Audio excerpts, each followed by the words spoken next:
धीरे धीरे कर बड़ी लगा कौचो चूमे दे गलिया रगड़ी ओठावा में ओठ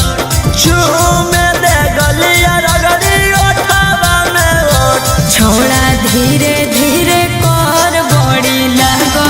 कौचो छोड़ा धीरे धीरे कर बड़ी लगा कौचो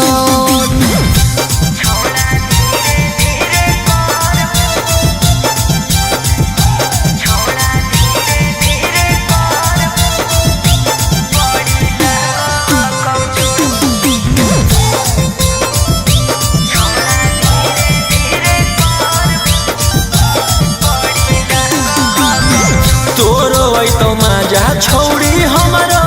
तो माजा आज तू दे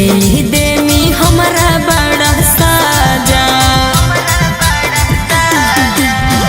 तोरो तो माजा छोड़ी हमारो तो माजा आज तू दे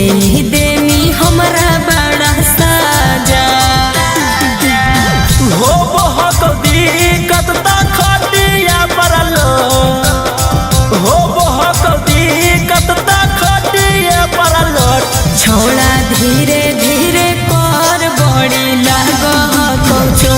छोड़ा धीरे धीरे कर बड़ी लगा कौचो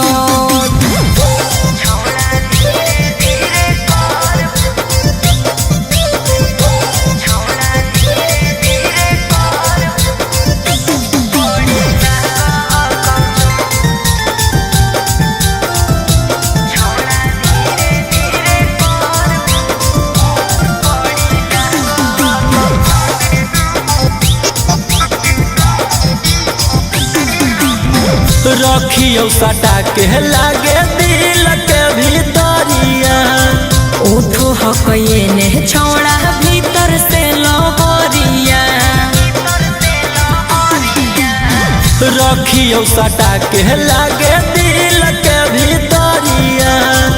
उठो हकये ने छोड़ा